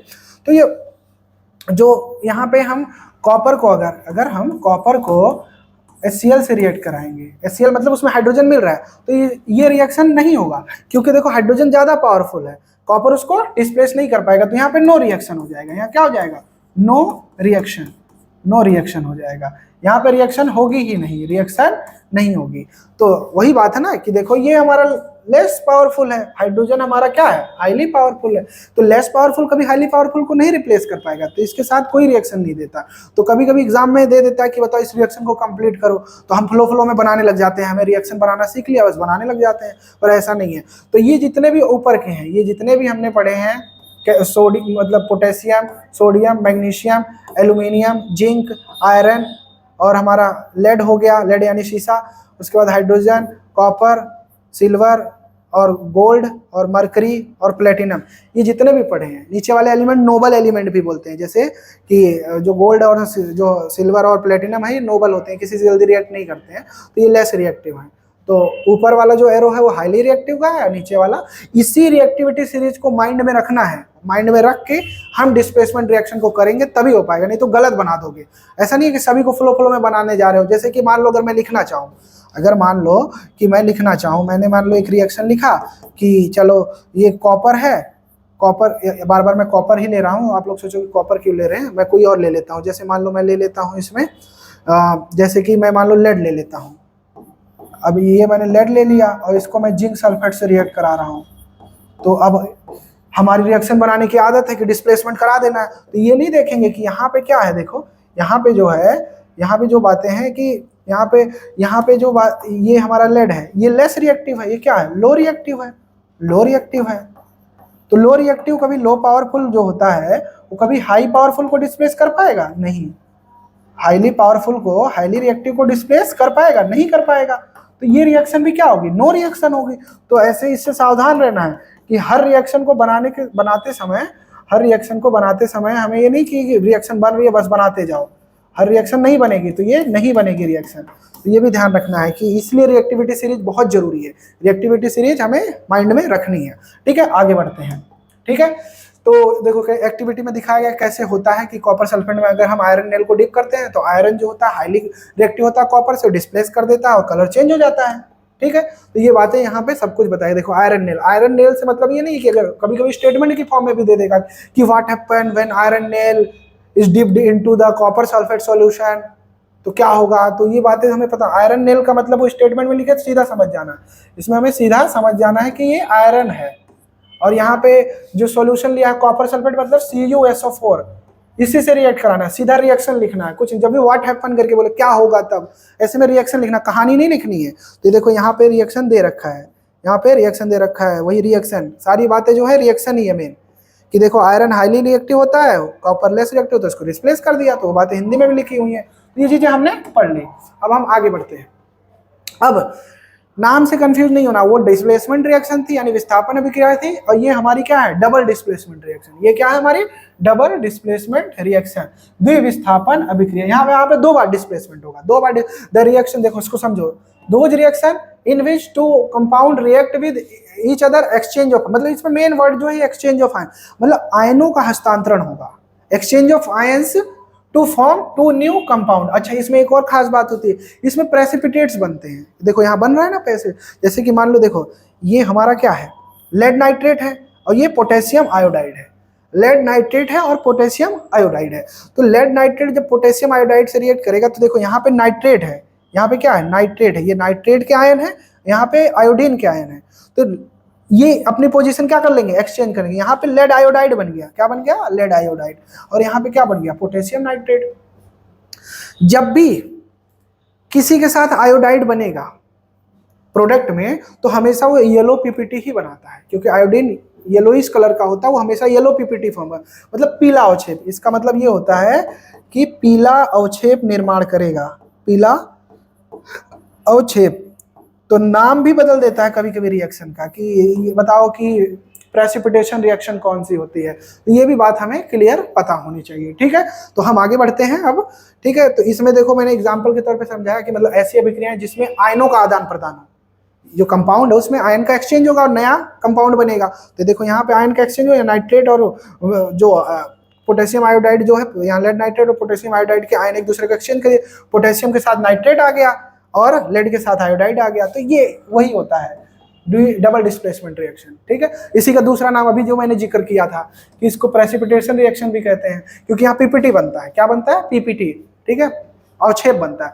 तो any reaction in which insoluble, देखो अवक्षेप क्या होता है, इनसोल्यूबल, जो चीज अघुलनशील पदार्थ होगा उसे हम क्या कहेंगे, वो देखो सॉलिड फॉर्म में रहेगा, पाउडर फॉर्म में, सॉलिड फॉर्म में रहेगा, तो वो जो होगा उसे अवक्षेप कहा जाता है। तो इसे हम अवक्षेपण अभिक्रिया भी कहते हैं, यानी कि प्रेसिपिटेशन है। कौन सी रिएक्शन को, डबल डिस्प्लेसमेंट रिएक्शन, क्योंकि इसमें प्रेसिपिटेट्स बनता है। जब प्रेसिपिटेट्स बनेगा तो हम इसका नाम बदल के भी दे सकता है एग्जाम में, तो हमें समझ में आना चाहिए। देखो पीछे मैंने समझा, देखो यहाँ पे क्या है, एल्यूमिनियम क्लोराइड, यहाँ क्लोराइड का आयन है, और यहाँ पे क्या है, अमोनियम हाइड्रोक्साइड, यहाँ पे हाइड्रोक्साइड का आयन है। तो इसमें क्या है, OH और Cl अपनी पोजीशन क्या कर लिए, देखो यहाँ एक्सचेंज कर लिए। तो देखो एल्यूमिनियम हाइड्रोक्साइड का कौन सा, व्हाइट पीपीटी यानी सफेद अवक्षेप बन रहा है, और यहाँ पे अमोनियम क्लोराइड बना लिया।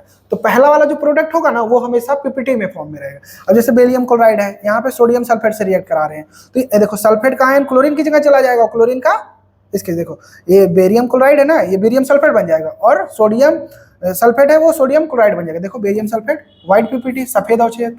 ठीक है, तो सल्फेट वगैरह जो होता है हमेशा व्हाइट पीपीटी बनाते हैं, याद रखना। आयोडीन जो होगा, आयोडाइड जब भी बनेगा तो आयोडीन का कंपाउंड बनेगा तो हमेशा क्या बनाएगा, वो येलो पीपीटी बनाएगा। और सिल्वर वगैरह का तो मतलब सिल्वर, व्हाइट सिल्वर मिरर भी बोल सकते हैं, वो अलग चीज है, वो उसका भी पीपीटी ही बनता है, मोस्टली व्हाइट भी ही बोलते हैं क्योंकि सोडियम क्लोराइड है। तो ये सारा क्या है, प्रेसिपिटेशन रिएक्शन, और ये सब किसका पार्ट है, डबल डिस्प्लेसमेंट रिएक्शन। देखो एक्टिविटी में दिखाया गया है ये बातें। ठीक है, आगे देखते हैं। ठीक है, तो ऑक्सीडेशन रिएक्शन अब समझना है। अब हमें क्या समझना है, ऑक्सीडेशन रिएक्शन।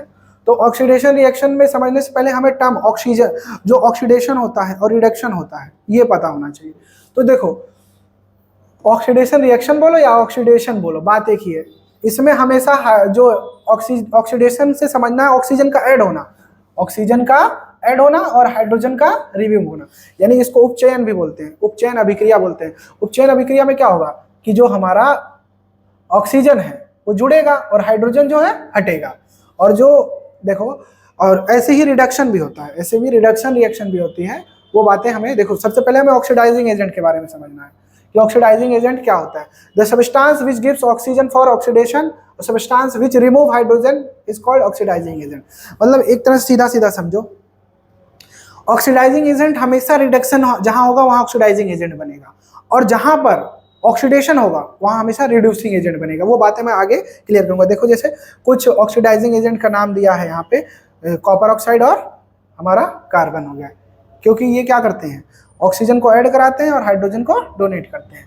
तो जो है ऑक्सीडेशन रिएक्शन हो गई, ठीक है। तो इसके बारे में मैं देखो, अब यहाँ पे देखो रिडक्शन रिएक्शन, रिडक्शन या रिडक्शन रिएक्शन, तो यहाँ पे एडिशन ऑफ हाइड्रोजन और removal of oxygen, removal of oxygen यानी ऑक्सीजन का रिमूव होना, हाइड्रोजन का ऐड होना, तो वो हमारा क्या हो गया, रिडक्शन। रिडक्शन को क्यों बोलते हैं हम, अपचयन। क्या बोलते हैं, अपचयन, अपचयन अभिक्रिया। तो इसमें हाइड्रोजन जुड़ेगा और ऑक्सीजन निकलेगा, ये बात ध्यान रखनी है, ठीक है। तो रिड्यूसिंग एजेंट, अभी मैंने बोला था ना, जैसे ऑक्सीडाइजिंग एजेंट होता है वैसे रिड्यूसिंग एजेंट भी होता है, यानी ऑक्सीडाइजिंग एजेंट को बोलते हैं उपचायक। ऑक्सीडाइजिंग एजेंट हमेशा रिडक्शन के केस में देखने को मिलता है, और जो रिड्यूसिंग एजेंट हमेशा ऑक्सीडेशन के केस में देखने को मिलता है। तो वही बात समझो, the substance which gives hydrogen for reduction और substance which remove oxygen is called reducing agent. देखो हाइड्रोजन हो गया, हाइड्रोजन सल्फाइड हो गया, ये बातें यहाँ पे दी हुई है। अपचायक वे पदार्थ जो अपचयन के लिए हाइड्रोजन देता है, ये सब बातें क्लियर होनी चाहिए, ठीक है। तो ये जो बातें मैंने बताई है एकदम अच्छे से समझ में आनी चाहिए। रुको, उससे पहले मैं एक बात और क्लियर बता देता हूँ, ठीक है, कि देखो जैसे कि हम लोग समझ लेते हैं दो पार्ट में। सबसे पहले रिडक्शन समझते हैं। क्या समझते हैं, रिडक्शन। रिडक्शन को मैं अच्छे से बता देता हूँ, अगर स्प्लिट करके रिएक्शन की, रिडक्शन की रिएक्शन बताओ। रिडक्शन जो है इसको बोलते हैं अपचयन, अपचयन, ठीक है, अपचयन। और इसमें हमारा जो है ऑक्सीडेशन, ऑक्सीडेशन, इसको डिटेल में अच्छे से समझा दूंगा ना तो क्लियर हो जाएगा एकदम। उपचयन बोलते हैं इसको, क्या बोलते हैं, उपचयन। सीधी सीधी बात। देखो पहली बात इसमें क्या ध्यान रखनी है, पहली बात तो ये देखो, रिडक्शन है, ऐड होगा क्या, एडिशन ऑफ हाइड्रोजन, यानी H2 क्या होगा, हाइड्रोजन जुड़ेगा, हाइड्रोजन H2 का जुड़ना, H2 का जुड़ना, ठीक है। और दूसरी बात, अगर H2 जुड़ नहीं रहा है तो रिमूवल होगा ऑक्सीजन का। क्या होगा, removal of oxygen, removal of oxygen. O2 लिख रहा हूँ, ऑक्सीजन, यानी कि ऑक्सीजन का निकलना, ऑक्सीजन का निकलना। तो ये बात एकदम क्लियर होनी चाहिए। रिएक्शन समझो, जैसे देखो, जैसे मान लो मैं रिएक्शन लिख रहा हूँ, ध्यान से समझो कि कैसे। देखो जैसे मान लो नाइट्रोजन ले लिया हमने, पहली रिएक्शन, नाइट्रोजन को हम हाइड्रोजन के साथ जोड़ रहे हैं तो अमोनिया बनेगा। क्या बनेगा, अमोनिया बनेगा। यहाँ रिएक्शन को बैलेंस कर लेते हैं, ठीक है। अब देखो यहाँ पे क्या, हाइड्रोजन जुड़ रहा है, जब हाइड्रोजन जुड़ रहा है तो ये कौन सा है, ये कौन सी रिएक्शन है, ये हमारी रिडक्शन है, रिडक्शन रिएक्शन है। ये कौन सी है, रिडक्शन। रिडक्शन यानी कि अपचयन। ये क्या हो गया, अपचयन, ठीक है। ऐसे एक और एग्जांपल बता देता हूँ, जैसे कि मान लो H2 है और Cl2 है, ये जुड़ेगा तो HCl बनाएगा। क्या बनाएगा, HCl। तो यहाँ भी देखो हाइड्रोजन क्या हो रहा है, यहाँ पे हाइड्रोजन जो है वो जुड़ रहा है, हाइड्रोजन जुड़ रहा है, तो यहाँ भी क्या हो गया, रिडक्शन।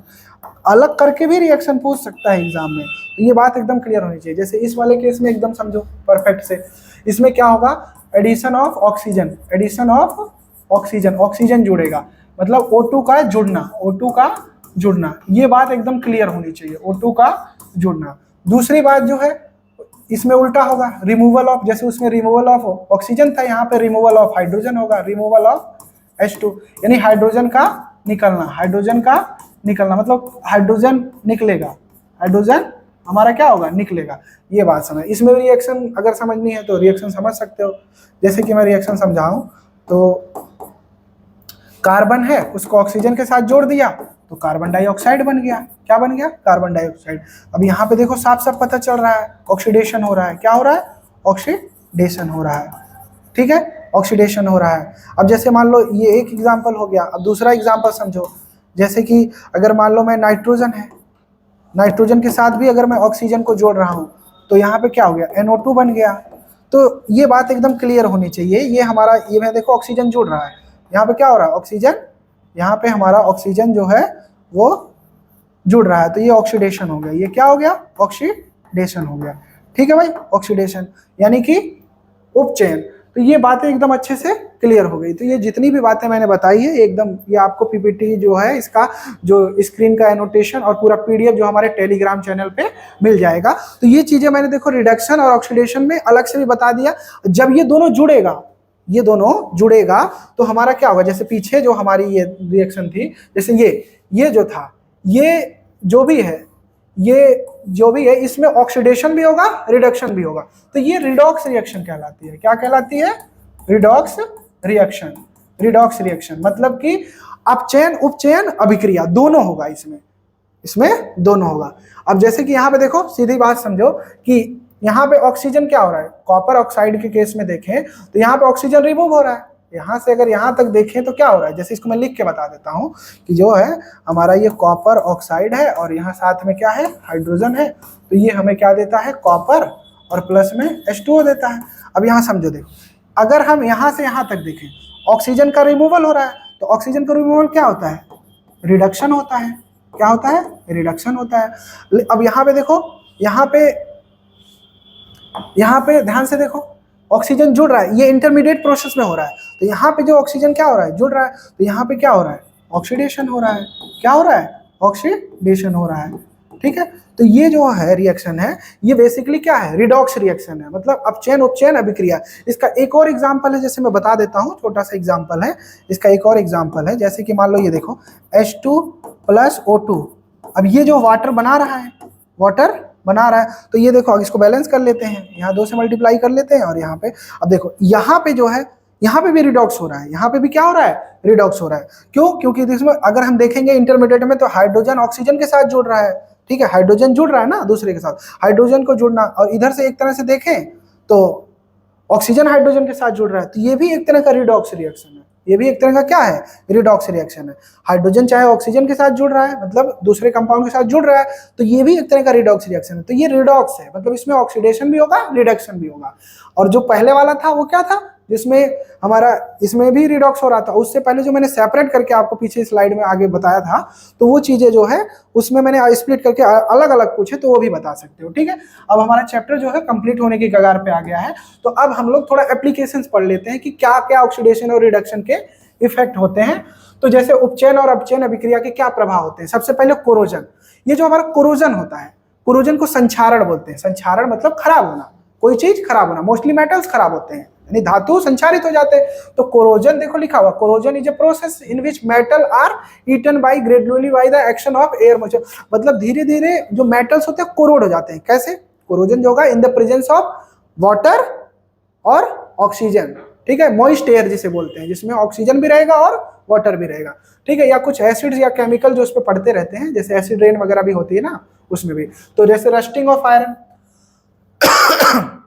फेमस एग्जांपल है। देखो रस्टिंग ऑफ आयरन का फॉर्मूला कभी कभी एग्जाम में पूछा है कि जंग का फॉर्मूला क्या है? रस्ट यानी क्या होता है? जंग।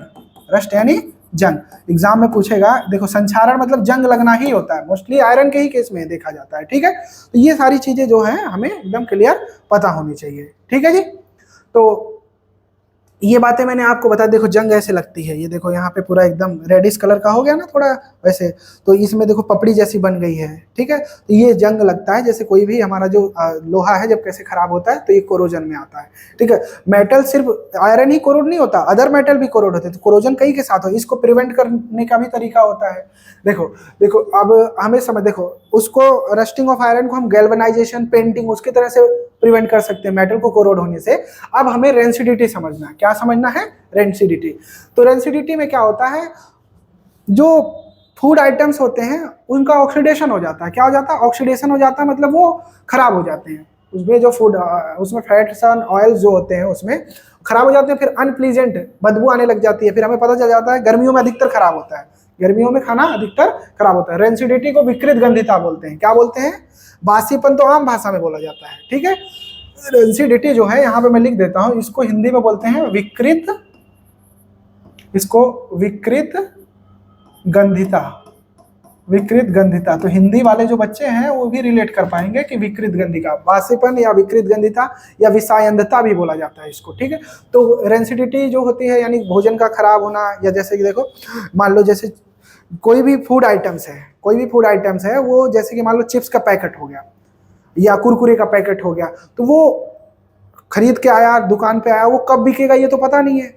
तो उसमें क्या होता है, उसको बचाने को, ऐसे तो खराब हो जाएगा, इसलिए उसको प्रिवेंट करने के लिए भी उसमें एंटीऑक्सीडेंट वगैरह ऐड किए जाते हैं, तो उससे वो बच जाता है। ठीक है, तो देखो अब हम रेंसिडिटी यानी खराब होने से कैसे बचा सकते हैं, बासीपन होने से उसको कैसे, विकृत गंधिता होने से कैसे बचा सकते हैं, रेंसिडिटी होने से कैसे बचा। सबसे पहले प्रिवेंशन फ्रॉम रेंसिडिटी में क्या है, हम एंटीऑक्सीडेंट ऐड करें। एंटीऑक्सीडेंट में क्या आता है, एंटीऑक्सीडेंट अगर जब भी बात आए तो ये जो एंटीऑक्सीडेंट है इसमें हमारा नाइट्रोजन आ गया, क्या आ गया, नाइट्रोजन, मोस्टली नाइट्रोजन का ही यूज होता है। ठीक है, और इसमें जो फैट्स एंड ऑयल होते हैं उसमें एंटीऑक्सीडेंट यूज करते हैं, या जो पैकिंग करते हैं वो नाइट्रोजन गैस, देखो लिखा भी हुआ है वही। और फूड को जो रेफ्रिजरेटर मतलब कूलिंग करते हैं, जैसे फ्रिज में खाना वगैरह बचा रहता है, जैसे बन गया उसको फ्रिज में रख देते तो खराब नहीं होता, फिर निकालो उसको खा सकते हैं। तो ये सब क्या होता है, रेंसिडिटी से बचाने के तरीके होते हैं। देखो यही लिखा हुआ है कि फ्रिज में रख दो, रेफ्रिजरेशन कर दो। ठीक है, टाइट कंटेनर में रखा जाता है ताकि उसमें एयर ना जा पाए, जब एयर नहीं जाएगी तो खराब नहीं होगा, क्योंकि एयर से तो ऑक्सीडेशन होगा, एयर से ही तो ऑक्सीडेशन होगा, उपचयन होगा। ये storing food away from light, मतलब प्रकाश से दूर रखना पड़ेगा।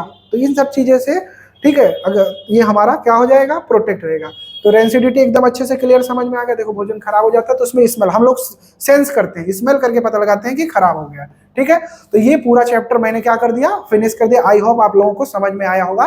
ठीक है, तो चैप्टर पूरा एकदम अच्छे से कंप्लीट करवाया, मतलब कुछ भी ऐसा नहीं बचा है। ये भी बता दिया कि अच्छा एक और बात है कि जो मैंने बताया था इसमें कि रिड्यूसिंग एजेंट और ऑक्सीडाइजिंग एजेंट, तो एक और तरीके से याद रख सकते हो, मेटल्स जो होते हैं हमेशा रिड्यूसिंग एजेंट होते हैं, नॉन मेटल्स जो होते हैं वो हमेशा ऑक्सीडाइजिंग एजेंट की तरह काम करते हैं। ये बातें भी एकदम अच्छे से क्लियर हो रही, अब एकदम बढ़िया से डिटेल में एकदम A1 क्लास में बताया तुम्हें एकदम, और ये सब समझा दिया। ठीक है, तो ये पूरा चैप्टर हमारी तरफ से फिनिश हो गया। ठीक है, तो भाई हमारा साइंस का पहला चैप्टर खत्म हो गया 10th क्लास के लिए। ठीक है, और मैथ की क्लास 1 भी मैं डाल चुका हूँ, जिसमें हमारी आधी क्लास हुई थी 1.5 घंटे की। हाँ, और उसका जो नेक्स्ट पार्ट है वो भी जल्दी आने वाला है, वो भी रिकॉर्डिंग में चल रहा है। ठीक है, तो इस क्लास के जो भी आपको नोट्स आपने भैया ने यहाँ पे लिखे हैं, ठीक है, जो भी है PDF की फॉर्म में, ये आपको हमारे टेलीग्राम चैनल पे मिलेगा, जिसका लिंक जो है वो डिस्क्रिप्शन बॉक्स में दिया गया है और पिन कमेंट में भी मैं डाल दूंगा, जिससे कि आपको कोई प्रॉब्लम ना हो। तो उस टेलीग्राम चैनल को ज्वाइन करके रख लेना, क्योंकि हमारी सारी वीडियो का जो भी नोटिफिकेशन है, जो भी PDF है, वो वहीं पे मिलेगा, और आप इन नोट्स को वहां से निकाल के प्रिंट आउट कर लो या लिख लो, जैसे मर्जी वो आप कर सकते हो। ठीक है, तो यही रहेगा आज के लिए। हाँ, ठीक है, और जो भी डाउट हो वो कमेंट में आप लोग लिख सकते हैं। फिर उसे हम अगली वाली वीडियो में हम अपडेट करेंगे, या कोई भी दिक्कत हो रिलेटेड। फिर अगर आप लोगों के डाउट ज्यादा इकट्ठा होंगे तो हम डाउट के लिए स्पेशल जो है उसमें सेशन चला देंगे, जिसमें सब एक एक चैप्टर का हर एक का बारी बारी करके डाउट भी क्लियर कर देंगे। तो ठीक है, ये सब चीज आपको एकदम अच्छे से समझ में आया है। भाई देखो क्लास इतनी बढ़िया हुई है। ठीक है, तो बस अब क्या करना है यार, से एक बार लाइक कर दो, लाइक करना है, चैनल को सब्सक्राइब कर दो, सब्सक्राइब तो जरूर करना, बिल्कुल करना है। और यहाँ तक देख रहे हो भाई, सब्सक्राइब करके तो जरूर जाना। ठीक है, हाँ, और अपने दोस्तों के साथ भी इस क्लास को शेयर करना, ठीक है, ज्यादा से ज्यादा शेयर करना, ताकि हमें भी थोड़ा मोटिवेशन मिले और भी अच्छी वीडियोस बना पाए हम आपके लिए, है ना, क्योंकि हम पूरी एनर्जी लगा के आपको समझा रहे हैं, और दो बाइलिंगुअल समझा रहे हैं, हिंदी और इंग्लिश दोनों, ताकि किसी हिंदी बेल्ट वाला भी बच्चा अपने आप को थोड़ा ठगा हुआ महसूस ना करे। इंग्लिश वाले तो, इंग्लिश वालों के लिए तो बहुत कंटेंट है, बट हिंदी वालों के लिए उतना अच्छा कंटेंट, लेकिन हमने पूरी कोशिश की, हमने सब कुछ कन्वर्ट करके एकदम अच्छे से समझाया। जो हमने इंग्लिश में पढ़ाया वही हमने हिंदी में भी डाला है, ताकि दोनों बच्चों को फायदा हो सके। तो आप लोग वीडियोस को मतलब जैसे कहीं भी है उसको आप पॉज करके वहां से नोट कर सकते हो, या उसको PDF तो मिलेगा ही, और कुछ भी समझ नहीं आता उसको रिवाइंड करके देख लो, है ना, ये सब चीजें करके देख सकते हो। तो भाई चैनल को लाइक करना है, सब्सक्राइब करना और शेयर करना ही करना है, ज्यादा से ज्यादा एकदम फैला दो एकदम, ठीक है, ताकि हम लोग मोटिवेटेड रहेंगे और आगे जल्दी जल्दी वीडियोस आएंगे। ठीक है, ठीक है, टाटा बाय बाय, ठीक है, बाय।